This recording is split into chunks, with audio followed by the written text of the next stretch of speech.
This is a multimedia presentation of my 72-hour emergency prep practice camp. It's one solo disabled 60-year-old woman's experience, October 8th through the 10th, 2018.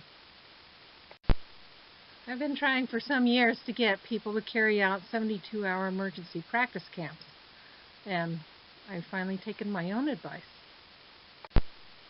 I did something you can never do in a real emergency. I picked my dates for the least inconvenient time. Still, the day before was a big family dinner with delicious food, and that posed some difficulties for me the next day. And my grandson visited the day before and turned the heat up to a sweltering 75 degrees.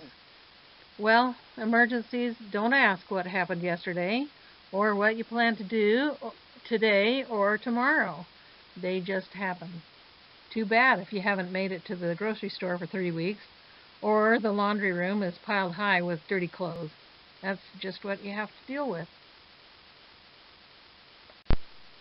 I wasn't really looking forward to this experiment. I knew it would be hard, and it was. But hardest were the long hours of oppressive cold and darkness. I had prepared pretty well for the other hard things, but some things just can't be much helped. By 6:30 p.m. every day, it was too dark in the house to read or write without extra light. Since the dynamo cranking flashlight radio was renewable energy, I used that as much as I could. 3 minutes of cranking would give hours of radio, but not very bright light and not for very long. It is a very old piece of equipment, so I don't know, many years of lack of use, maybe it needs a new battery, I don't know. But as far as the candles, one was not enough, so I used 2 candles, only as needed, in the bathroom. I put them in the sink, away from anything flammable, and dropped the hot matches there as well. Neither the dynamo nor the other emergency radio, that has a little light, gave enough ambient light to be effective when the bathroom was dark. The situation was exacerbated because I was only able to sleep very little through the night. I was abed for so many hours. I got little physical exercise. It was too cold in the house and rainy outside, and because of complications from my disability. The second night, I decided to use my laptop for 1 hour, since the battery is good for 3. I still used the dynamo, cranking it 3 minutes periodically as it became too dim to write by. It was too dim to read by for my old grandma eyes.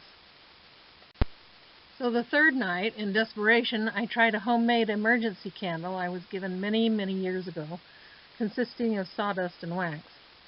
It did give good light, but after a while it was burning too vigorously, too dangerous for indoor use, so I put it out.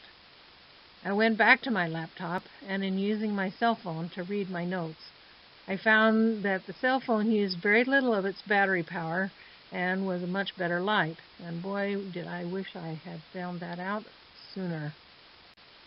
I used my cell phone as little as possible to conserve the battery. I just used it to reply to important texts and such, but I did use it to take pictures for this post, which tends to use up the battery. I tried not to let the battery get too low before plugging it into the charger, though it did get down to the 60s on the last day. I had invested in a charger, which actually is just a bigger battery, and it lasted very well and never went below 86%. As for warmth, I dressed in my cozy clothes. Unfortunately, since I don't have bladder control, that made some bulky laundry. For the most part, I just tossed things in the laundry basket to await the 3-day ban on running water and electricity. But in a real emergency, you don't have that luxury. I found that it is better to wash little spots as they happen rather than to toss a piece of clothing in the laundry and then have to wash a whole bulky, cozy pajama bottom, which takes a lot of water. I also found that hot meals were helpful against the cold. The second day, I needed a break from working on my projects in the cold living room, and decided to stay in bed and read. As I needed to change positions from time to time, that also made some laundry. Even though I was using disposable underpads to try to cut laundry, they don't cover as much area and they don't stay in place as well as my usual, much larger, washable bed pads. I did keep my regular washable bed pads under the disposable ones because I didn't want to take a chance on having to wash all the bedding. I wasn't ready to get that realistic. After struggling all night to warm my legs and feet, the first night, especially my feet, I decided it was better not to let them get so cold. So on the second day, I put the hand warmers in my socks, and those worked very well to keep my feet warm for over 10 hours. In the picture it shows 18-hour warmers, and that would be even better. After all day with the hand warmers, my feet were able to stay warm through the night, and my whole body was very glad. On the third day, since it was nice weather and I hadn't used much water at all, I decided to do a small batch of laundry. I've given more details about that in my journalized story, but I was able to wash a few items with a gallon of water to wash, and another gallon to rinse. Thankfully, the forecast was for sunshine for a week or so, and it took 2 days for the clothes to dry outside. This would not work so well in the midst of the rainy season here, but you can hang them to dry in the tub or shower, especially if you have a drying rack. And 2 gallons won't wash very much, especially heavy jeans, but you can wash some underwear or something every few days if you need to. As far as water, I used the bottles I had changed out of my car. I figured that a pack of 24-pint water bottles is 3 gallons of water, the recommendation for one person for 3 days. I used a little for cooking and half a cup after each meal to rinse my pot. I cooked the pancakes in a non-stick skillet that I keep seasoned, so that was easy to wipe clean with just a napkin. Besides using disposable dishes, I use baby wipes for bathing, no-rinse shampoo, hand sanitizer, and I brush my teeth with mouthwash. I drank a pint bottle of vitamin water each day, the juice of the canned fruit, and the meal replacement shake on the first day. I had soup on both the second and third days. The korma I ate for dinner the second day was also almost like a soup. My plan was, on the first day, for breakfast, a 15-ounce can of peaches and a Special K protein bar. For lunch, an 11-ounce meal replacement shake, 5 crackers, and Jif to go. For dinner, a single-serve beef ravioli, 7 slices of pepperoni, and 3 bean salad. As it turned out, I didn't dare eat the peanut butter and the bean salad, as I was afraid of becoming loose as a goose. In the night, I had to snack on some pepperoni because the cold and the long wakeful hours required more calories. My plan for day 2 meals, a breakfast, instant oatmeal with a cup of water to cook it, which was more than I needed, and then a third of a cup of milk powder, 1/6 of a cup, 2 tablespoons of walnuts, chopped walnuts, and 5 dried apricots, which I cut up. For lunch, I was planning 18.8-ounce can of corn chowder, the ready-to-heat and eat kind, and 27 goldfish crackers, the allotted amount for a serving, I think. And then for dinner, the vegetable korma, again ready to heat and eat, a pouch of flavored tuna, which I enjoyed, and 3 bean salad.